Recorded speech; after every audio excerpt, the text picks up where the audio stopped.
नमस्कार, astro science में आपका बहुत बहुत स्वागत है। मैं हूं आपके साथ कीर्ति अरोड़ा और मेरे साथ हैं एस्ट्रो साइंटिस्ट गुरुदेव G D Vashishtha ji. Sir, आपका बहुत बहुत स्वागत है। दाता खुशियां दे, माता रानी सदा सुखी रखे। यूं तो ज्योतिष में पापी ग्रह राहु, केतु, शनि और शुक्र माने जाते हैं, लेकिन यहाँ ये समझ लेना बहुत ज़रूरी है कि कई बार ये ग्रह आपके लिए उपयोगी भी होते हैं और आपके उत्थान का कारण भी बनते हैं। ऐसे में केवल इन्हीं ग्रहों पर आरोप नहीं लगाया जा सकता, लेकिन ज़्यादातर इन ग्रहों का प्रभाव नकारात्मक ही देखने को मिलता है। ज्योतिष में किन्हें कहा जाता है क्रूर और पापी ग्रह, जानेंगे इनके बारे में और इनकी शांति के उपाय के बारे में भी। इसके साथ साथ आपकी राशि के पूरे दिन का हाल भी हम जानेंगे। गुरुदेव, सबसे पहले हम आपसे जानेंगे राहु ग्रह के बारे में। राहु को पापी ग्रह क्यों कहा जाता है और कुंडली में राहु अशुभ है तो क्या किया जा सकता है? इसमें अकेले राहु का मैं क्या बताऊं बेटा, जो तुमने आज ये टॉपिक रखा है इसको पूरा क्लियर करना बहुत जरूरी है। सूर्य हमारा पूरा शरीर है, चंद्रमा हमारा मन है और शरीर के अंदर 70% पानी, ये सारा चंद्रमा है। मंगल हमारे शरीर का खून, ठीक है, red cells, basic red cell होती है, वहां से फिर व्हाइट सेल को जन्म मिलता है। बृहस्पति हमारी श्वासिक प्रक्रिया और उस श्वास को लेते हुए याददाश्त की प्रक्रिया, सहन शक्ति वाली प्रक्रिया, ये बृहस्पति है। बुध कॉमन होता है, वो पापियों के साथ बैठा पापी और इनके साथ बैठा तो इनके जैसा। अब ये जो चीज़ है ये सिर्फ शरीर को बनाए रखने के लिए काम आता है। 70% पानी नहीं होगा, शरीर बेकार। नसें यानी कि बुध नहीं होंगी, शरीर बेकार। खून नहीं होगा, शरीर बेकार। और ऑक्सीजन नहीं होगी तो मृत। और सूर्य इन सारे कोई चीज़ों को ढक के रखने वाला एक आवरण, एक ढांचा या एक प्याला, ये सूर्य। तो ये जो ग्रह हैं ये मिलकर के, ये 5 ग्रह मिलकर के बेटा एक शरीर बनाते हैं। इसीलिए पंच तत्व बोला जाता है, ठीक है। और ये 5 तत्व ही से ही शरीर का निर्माण होता है। लेकिन इनके अंदर विचार, आत्मा और बुद्धि किसी भी तरह की, इसका जो संचालन करते हैं वो कौन है? रेड सेल से उत्पन्न हुए व्हाइट सेल्स जो इंसान की जवानी को बरकरार रखते हैं, इम्यूनिटी को बरकरार रखते हैं, जो इंसान के अंदर तमन्नाओं को जन्म देते हैं और शौक को जन्म देते हैं और उनको पूरा करने की ताकत देते हैं, यानी कि शुक्र।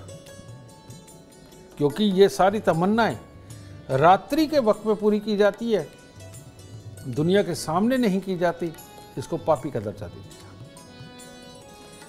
शनि जो हमारे जोड़ों को मजबूत रखता हुआ हमें डिप्लोमेटिकपन देता है, सहन शक्ति देता है, कहां से क्या फायदा हो सकता है ज्यादा से ज्यादा ज्ञान अर्जित करके उसको अनुसार उसको इस्तेमाल करने की जो ताकत देता है वो शनि है। इसलिए इसको पापी ग्रह बोलती है। राहु और केतु ये विचार है कि प्लानिंग बनानी कैसे, एग्जीक्यूट कैसे करनी है, टॉप पे नाम कैसे पहुंचाना है।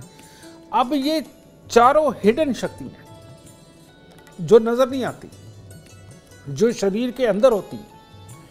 तो पुराने ऋषि मुनियों ने सोचा इनको पापी ग्रह का दर्जा दे दो, क्योंकि लोगों को जब ये दिखाई नहीं देंगी तो इनको पापी बोल देंगे, कोई दिक्कत नहीं। लेकिन ये सारी चीज, श्वास लेना, शरीर के अंदर का पानी, नसें, खून और इनसे मिलकर के पूरा स्ट्रक्चर ये दिखाई देता है, तो इनको शुभ ग्रहों में बदल दिया। तो रियलिटी में अब शुभ ग्रहों ने शरीर तो दे दिया, अगर तमन्नाएं और तमन्नाओं को पूरा करने के लिए कमाना और उस कमाने के लिए चालाकी का इस्तेमाल करना और इस चालाकी के लिए आइडियाज बनाना, दूसरों को इस्तेमाल करने का तरीका सीखना राहु केतु से ना सीखा तो ऐसे में जिंदगी बेकार है। तो तो होना तो ये चाहिए था कि ये जो हिडन शक्तियां हैं, शुक्र, शनि, राहु, केतु, मेरे हिसाब से तो इनको शुभ कहना चाहिए था, या इनको इस शक्ति से, ये जो बाकी के 5 ग्रह, इन शक्ति से बड़ी शक्तियां इनको घोषित करना चाहिए था, लेकिन इनको बेचारों को पापी ग्रह बना के रख दिया। कारण ये दिमाग का इस्तेमाल करवाते हैं, और दिमाग का इस्तेमाल करवा के शरीर का इस्तेमाल पूरी तरह से होने नहीं देते, यानी मेहनत नहीं करने देते। तो उसके कारण बैठे बैठे शरीर बेकार हो जाता है, शायद इसलिए इनको पापी बोल दिया। इसीलिए अमीरों की बीमारी शुगर, अमीरों को बीमारी हार्ट अटैक, अमीरों की बीमारी मोटापा, ये सारी चीजें समझ गए ना। तो ये जब चलते हैं ना, तो ये शरीर को नहीं चलने देते, क्योंकि दिमाग तो इन्हीं में लगा हुआ होता है, और बुद्धि ही जो कहेगी उसी के अनुसार चला जाएगा। तो शरीर की जो इम्पोर्टेंस थी पुराने समय में थी, जब आपको तलवार लेके खड़ा होना होता था, जब मुकाबला करना होता था, भारी भारी सामान उठाना होता था, तब शरीर की इम्पोर्टेंस थी, और ये उस वक्त में ज्योतिष बना। ठीक है। और ये जो चुस्ती, चालाकी, तेजी, जो साम दाम दंड भेद के पैसे कमा लेना पुराने समय में बुरा माना जाता था। राजा सीधा फांसी पे लटकाता था, और मोहल्ले वाले मार मार के निकाल देते थे ऐसे इंसान को। लेकिन आज के ज़माने में तो ये भगवान हैं, शुक्र, शनि, राहु, केतु, और बिना पापी ग्रहों के जन्म कुंडली के अंदर अच्छे हुए कोई इंसान धनवान नहीं बन सकता। और जितने इंसान धनवान है, सक्षम है, समृद्ध है, नामचीन हैं, उन सबके शुक्र, शनि, राहु, केतु, ये पापी ग्रह ही उनके भगवान है। तो इसका मतलब क्या है कि वो लोग पापी है क्या? जो सुखी हैं, समृद्ध हैं, धनवान हैं, इसका मतलब उनका नाम भी पापी होना चाहिए। ठीक है। तो समय के साथ थ्योरियां बदलनी बहुत ज़रूरी हैं, ये ख्याल रखें। तो इसीलिए अब इनको हम पापी कहना बंद करेंगे, इनके लिए कोई नए नाम की तलाश करते हैं मिलके, वो ज़्यादा अच्छा रहेगा। नया नाम तलाशेंगे, लेकिन उससे पहले बात करेंगे मेष, वृषभ और मिथुन राशि वालों की। बात करते हैं मेष राशि वालों की। मेष राशि वालों के लिए आज का दिन अति उत्तम है, लेकिन इसके साथ ही चोट खाने का योग भी है, टांग पे चोट खाने का योग भी है, मामा परिवार की तरफ से कोई तकलीफ़ों का योग भी है, और माँ की तरफ से भी किसी प्रकार की कोई तकलीफ़ें हो सकती हैं माँ को। तो कार्य के लिए, ज़मीन खरीदने के लिए, नया काम करने के लिए हर तरह से उत्तम दिन है। तो इस चोट से बचने के लिए आज के दिन 6 केले ये लेकर के मंदिर में दान दें, या किसी गरीब को दान देकर दिन की शुरुआत करेंगे तो दिन अति उत्तम होगा। वृषभ राशि, वृषभ राशि वालों के लिए भी दिन उत्तम है। कार्यों में सफलता है, बड़ी बड़ी प्लानिंग है, कहीं पर भी टूर पे जाना हो, इधर उधर जाना हो, उसके लिए भी उत्तम है। लेकिन किसी प्रकार की स्वास्थ्य को एलर्जी, पिता या बच्चों को किसी न किसी तरह की तकलीफ आना, इस तरह का खराब योग है। ओके, तो इसको ठीक करने के लिए हो सके तो थोड़े से प्याज या लहसुन वगैरह किसी गरीब को दान दे दीजिए, ताकि दिन उत्तम हो जाए, क्योंकि कामयाबी का योग तो है ही। मिथुन राशि, मिथुन राशि वालों के लिए भी आज का दिन काफ़ी उत्तम है। अपने कार्यों के अंदर सफलता पाना, घर परिवार वालों की मदद करना, और दुनिया की भलाई के लिए कोई दान पुण्य करना, इसके लिए, और मन की शांति प्राप्त करना, इसके लिए अति उत्तम दिन है। हाँ, आज सिर्फ पैसे के जमा होने में तकलीफ हो सकती है, घर वालों की तरफ से छोटे छोटे अटपटेपन हो सकते हैं, वरना हर तरह से कामयाबी का दिन है। तो इसीलिए आज पैसे कमाने के बारे में ज़्यादा ना सोच करके मन की शांति और दूसरों को सुख देने के बारे में अगर आज आप सोचेंगे तो अति उत्तम दिन होगा। बस अपने बड़े बुजुर्गों के प्रणाम करें, अपने इष्ट को प्रणाम करें और दिन की शुरुआत करें। गुरुदेव, आपने बताया इन ग्रहों के बारे में। अब मैं इनको पापी ग्रह नहीं बोलूंगी। तो मैं अब आपसे ये जानना चाहूंगी, कुंडली में ऐसे कौन से भाव हैं या ऐसा कौन सा योग है राहु को लेके कि वो आपको शुभ या अशुभ स्थिति के बारे में बता सकता है? बेटा, राहु तो पैदा ही शुभ और अशुभ के लिए है। जैसे मान लीजिए एक कार है,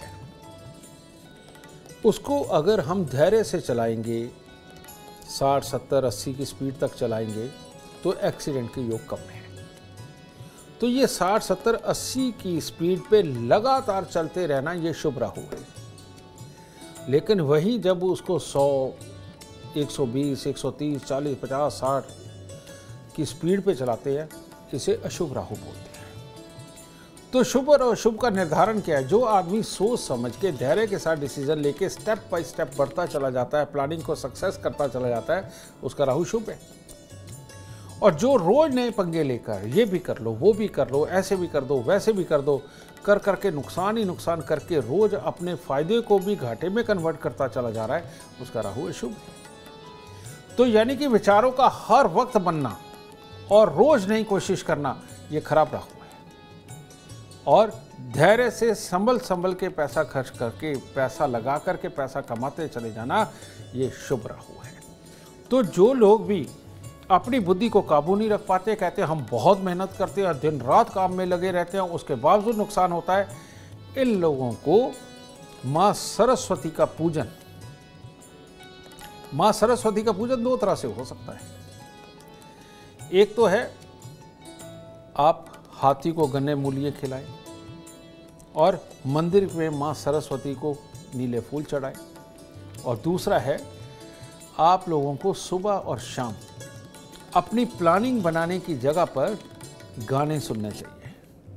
और जितने भी गायक हैं वो माँ सरस्वती की पूजा करते हैं, ठीक है।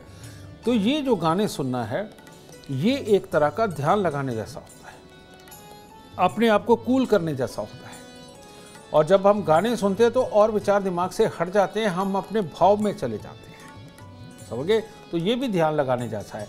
तो राहु को अगर शुभ करना है तो सुबह शाम गाने सुनिए, सहजता के साथ काम करिए, नुकसान होने बंद हो जाएंगे। अशुभ राहु भी शुभ बड़े आराम से किया जा सकता है। और चांदी धारण कर लीजिए ताकि जल्दबाजी बंद हो जाए।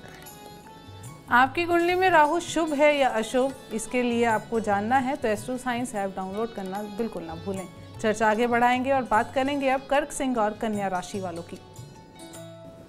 कर्क राशि, कर्क राशि के लोग अगर आज अपने कड़वेपन की वजह से कुछ ना बिगाड़े और घर वालों को दुखी ना करें और सिर्फ एक परोपकार की भावना लेकर के या एक अच्छे प्लान को सोच करके एग्जीक्यूट करते हैं, तो हर तरह से उत्तम दिन है और हर तरह से कामयाबी भरा दिन होगा। मन में तरह तरह की शंकाएं पालना, ओवर कॉन्फिडेंट होकर के किसी को कोई वादा देना, ये सारा कुछ आपको नुकसान में ले जा सकता है। तो आज के दिन केले, 3 केले किसी गरीब को देकर तब दिन की शुरुआत करें। सोने की चेन या तो गले में धारण करें या पीला रुमाल अपनी जेब में रख करके चलेंगे तो दिन अति उत्तम होगा। सिंह राशि, सिंह राशि के लोग अगर आज किसी तरह की खास प्लानिंग पे काम करना चाहते हैं, कोई नया आइडिया खोजना चाहते हैं, परिवार के अंदर कोई मुसीबत दुख तकलीफ चल रही है, उसके लिए कुछ सोच करके, राय दे करके, कुछ मेहनत करके आगे करते हैं तो आपको आज यश की प्राप्ति होगी। हर तरह से उत्तम दिन है। लेकिन स्वयं का ख्याल रखना भी साथ में ज़रूरी है। लेकिन आज ज़्यादा पैसे की चाहत रखना वो ठीक नहीं है, उसमें तकलीफ का दिन है। तो अगर वो भी ठीक करना चाहते हैं तो केसर का तिलक नाभि जुबान माथे पर लगाएं और बड़ों के पांव हाथ लगाएं और आशीर्वाद लें, तब हर तरह से दिन उत्तम होगा। बात करते हैं कन्या राशि की। कन्या राशि वालों के लिए आज कुछ खास ही प्रकार का उत्तम लाभ का योग है। अगर आप अपनों से सलाह लेकर, अपने बड़ों से सलाह लेकर, उनके साथ मिलकर के कुछ भी करेंगे तो आपको खास प्रकार के अच्छे वाले लाभ होंगे। लेकिन ओवर कॉन्फिडेंस और अकेले काम करना ये आपके दिन को खराब कर सकता है। और आज के दिन कमर पाँव के अंदर कोई दर्द होना, या स्किन के ऊपर कोई दिक्कत आना, इस तरह का योग भी बना हुआ है। तो ये योग ना हो, इसके लिए 2-3 तरह के फूल और थोड़े से तिल काले सफ़ेद ले ले। ये मंदिर में अर्पित करके अगर दिन की शुरुआत करते हैं तो हर तरह का खतरा टलेगा और सुख समाचारों का योग तो आपकी कुंडली में है ही। गुरुदेव, अब हम केतु ग्रह की बात करेंगे। केतु ग्रह किस स्थिति में हमें शुभ फल देता है और किस स्थिति में अशुभ फल देता है? बहुत सारे कामयाब लोग आपने देखे होंगे, जब उनको मंदिर में बुलाया जाता है तो वो इतनी शिद्दत से पूजा करते हैं कि उनसे बड़ा भक्त नहीं मिलता। परमात्मा के स्वरूप को देख के आंखों में उनके आंसू आ जाते हैं, और जब वो बाहर निकल करके दान करते हैं तो दान लेने वाला भी धन्य हो जाता है और वो कहता, वाह, दान दे तो कोई तुम्हारे दानवीर तो तुम्हारे जैसा होना चाहिए, नहीं तो 1-1, 2-2 रुपए देने वाले तो बहुत है। यानी इतनी शुद्ध आत्मा जो परमात्मा से प्यार करती है, गरीब से प्यार करती है, जरूरतमंद से प्यार करती है और उनके मदद भी करती है, ऐसे आदमी का नाम बहुत बड़ा होता है। इसे बोलते हैं शुभ केतु। ठीक है? और यही शुभ केतु वाला जब इसको अपनी तमन्नाएं पूरी करनी होती है, जिसको समाज बुरा बोलता है लेकिन ये अंदर से पैदा होने वाली चीज़ है, वो भी करनी हो, तो वो दुनियादारी, परिवार और रिश्तेदार, इन सबसे छुप के तमन्नाएं पूरी की जाती है। वो वहाँ पर भी बहुत अच्छा होता है। वो तमन्नाएं तो पूरी करता है लेकिन कोई पाप नहीं करता। इसका ये नेगेटिव इम्पैक्ट ले लीजिए या पॉजिटिव ले लीजिए। इसीलिए बहुत सारे नामचीन लोगों के बाद में नाम खराब हुए दूसरों के साथ संबंध बनने के चक्कर में, लेकिन उन्होंने बुरा नहीं कर रखा है, इसलिए उनका कुछ बिगड़ा भी नहीं। इसके विपरीत जो हर वक्त दूसरों में कमी निकालता है, दूसरे अच्छा कर रहे हैं या बुरा कर रहे हैं कैडी नजर रखता है, और बाद में जैसे किसी के पास से थोड़ा सा कोई गलत काम करे उसे बदनाम करने के लिए पूरा जोर लगा देता है और खाम खाई में पीछे पड़ा रहता है और सामने वाले की नाक में दम करके रखता है, ये खराब केतु होता है। ये आदमी अपना फर्ज समझता है और ये कहता ये है कि मैं समाज को ठीक रखने के लिए, असूलों को ठीक रखने के लिए, कानून को ठीक रखने के लिए, गरीबों का मसीहा बनने की कोशिश करने के लिए ये ऐसी ऐसी गंदी हरकतें कर देता है, ना जीता है ना जीने देता है। समझ गए? इसको बोलते खराब केतु। और ये जिंदगी में कभी नाम नहीं कमा सकते, ये जिंदगी में कभी ऊपर नहीं उठ सकते, और ज़िंदगी के अंदर अपने घर वालों की ज़रूरतें पूरी तरह से पूरी नहीं कर सकते, लेकिन दुख ये सबको दे सकते हैं। इसी को बोलते हैं खराब केतु। इन लोगों के लिए इलाज है, कानों में सोना धारण करके रखें, हर रोज केसर का तिलक नाभि जुबान माथे पर लगाएं, और हर महीने एक काला सफ़ेद कंबल ज़रूर दान देते रहें, वरना स्वयं भी दुखी रहोगे, दूसरों को करते ही रहोगे और कभी बड़ा नाम नहीं कर पाओगे। आपको अपना बड़ा नाम कमाना है तो एस्ट्रो साइंस ऐप डाउनलोड करना बिल्कुल ना भूलें। चर्चा आगे बढ़ाएंगे और बात करेंगे अब तुला, वृश्चिक और धनु राशि वालों की। तुला राशि। तुला राशि के वो लोग जो आज कोई कंपटीशन लड़ना चाहते हैं, कोई नौकरी के लिए अप्लाई करना चाहते हैं, उसके लिए तैयारी करना चाहते हैं, या अपने काम धंधे के बारे में कोई नए आइडिया खोजना चाहते हैं, उनके लिए हर तरह से उत्तम दिन है। बस पॉजिटिव सोच रखें, और आज जो घर के दामाद हों या भांजा हो, दोता हो, इसके साथ बात करें और बाहर कुत्तों को कुछ न कुछ खाने को दे करके दिन की शुरुआत करेंगे तो हर तरह से उत्तम दिन होगा। वृश्चिक राशि। वृश्चिक राशि वालों का आज भाग्य साथ देगा। जो बिगड़े हुए काम भी नज़र आ रहे हैं अचानक बनते हुए नज़र आएंगे। हर तरह से उत्तम हालात घर परिवार के साथ रहेगा और हर तरह से लाभ की प्राप्ति होगी, क्योंकि जब भाग्य ही साथ देगा तो और क्या बचता है। लेकिन माँ का हिस्सा, प्रॉपर्टी, पैसे का हिस्सा, इसमें थोड़ी सी खराबी का योग है आज के दिन। तो हरी पत्तेदार सब्जियां मंदिर में देंगे तो वो भी उत्तम होगा। धनु राशि। धनु राशि के लोगों के लिए किसी के लिए खट्टा, किसी के लिए मीठा। जो लोग आज दृढ़ निश्चय करके किसी भी खास काम को करने के लिए निकलेंगे, खास तौर पे अपने घर परिवार के लिए, अपनी माँ के लिए, प्रॉपर्टी पैसे के लिए, उन सब के लिए दिन उत्तम है।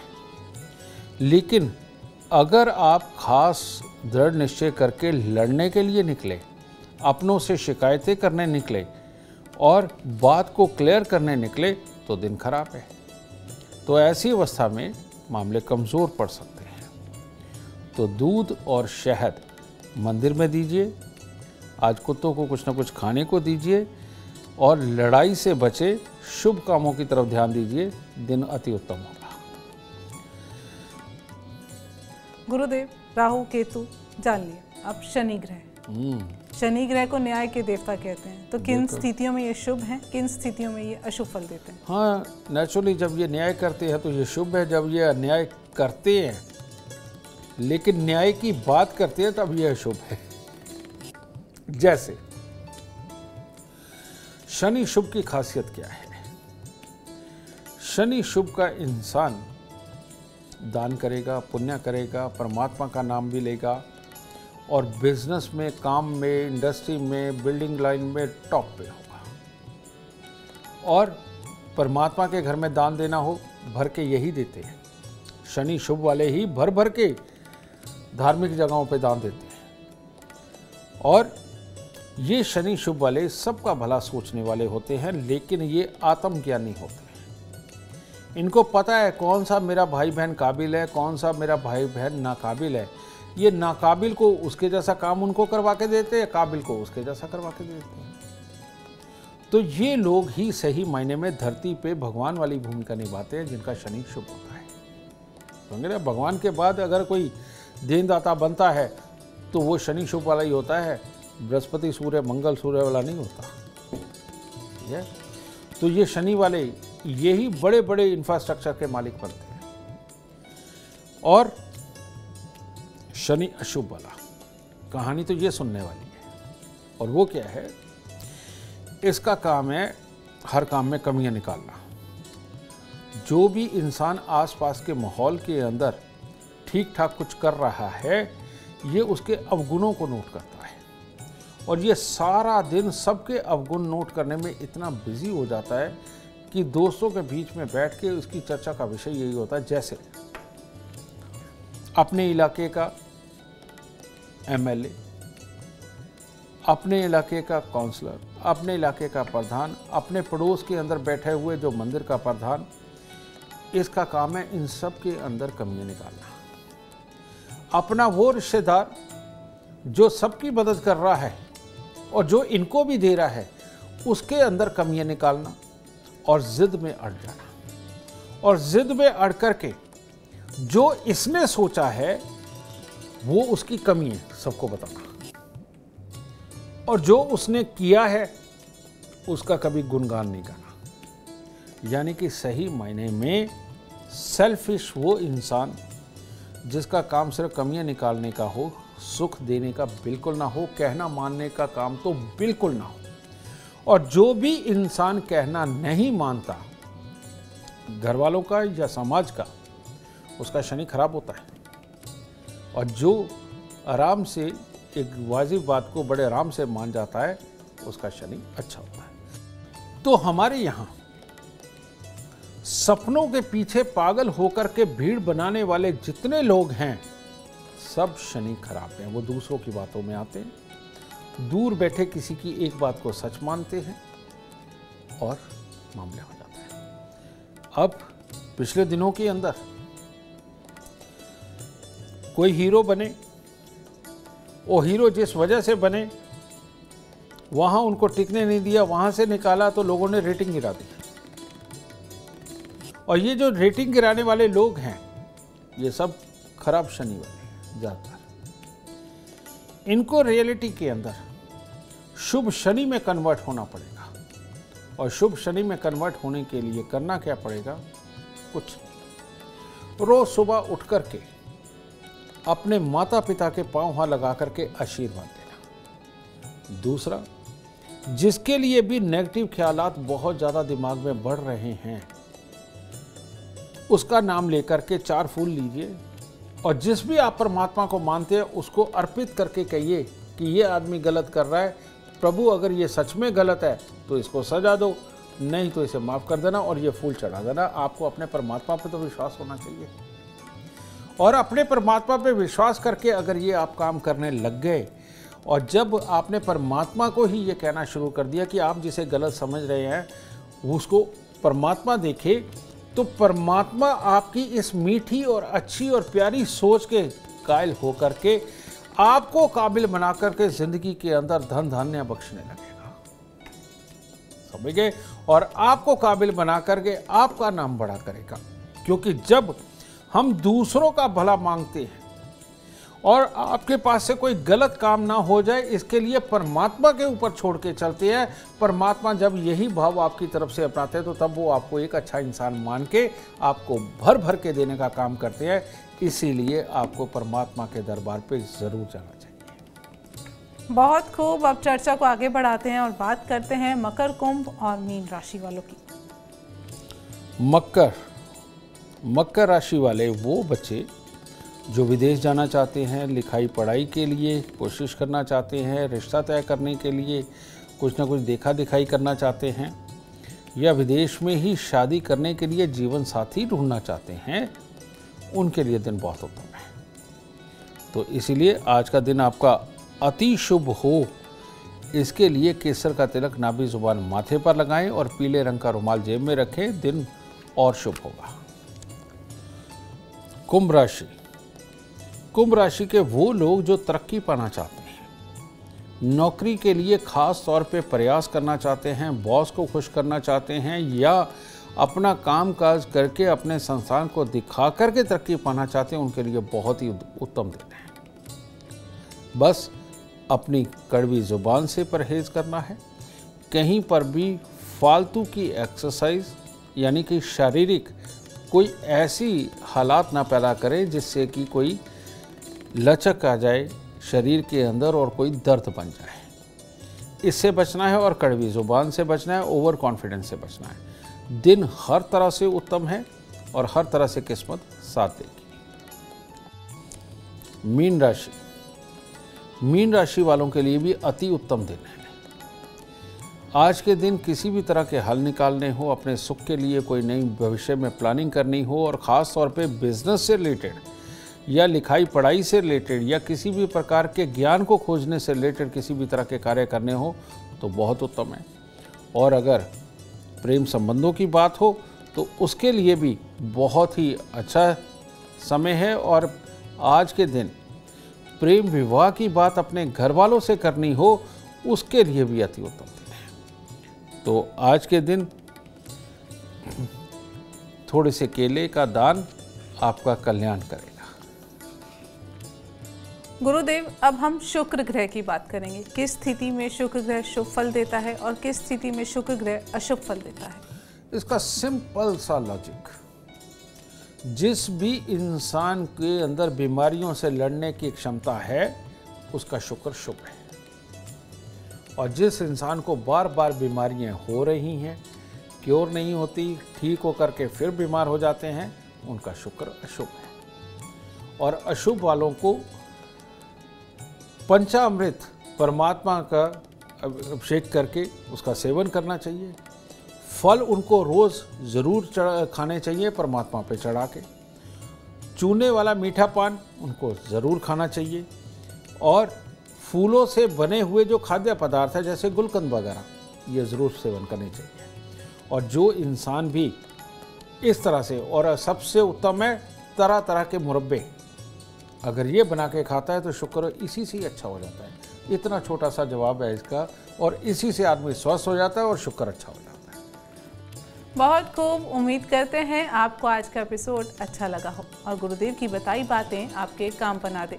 अगर आप जीवन में सफलता चाहते हैं, अपार धन और लाभ चाहते हैं तो गुरुदेव के बताए उपाय जरूर करें। उम्मीद करते हैं आपको आज का विषय पसंद आया होगा। कल आपके सामने लेकर आएंगे एक और विषय जो आपकी कॉम्प्लिकेटेड लाइफ को बना देगा आसान और खुशियों से भरपूर। अगर आप हमारे गुरुदेव से मिलना चाहते हैं या पर्सनली उनसे बातचीत करना चाहते हैं तो आप हमें कॉल कर सकते हैं। हमारा नंबर है 9999900522। आप भी जीवन में सुख समृद्धि और खुशहाली चाहते हैं और चाहते हैं कि आपके दुखों का हमेशा हमेशा के लिए अंत हो जाए, इसके लिए एस्ट्रो साइंस ऐप डाउनलोड करना बिल्कुल ना भूलें। फिलहाल समय हो गया है आपसे इजाजत लेने का। आप बने रहे हमारे साथ और हमारे एस्ट्रो साइंटिस्ट गुरुदेव जी वशिष्ठ जी के साथ देखना ना भूलें एस्ट्रो साइंस, रोजाना सुबह 8 बजे। नमस्कार।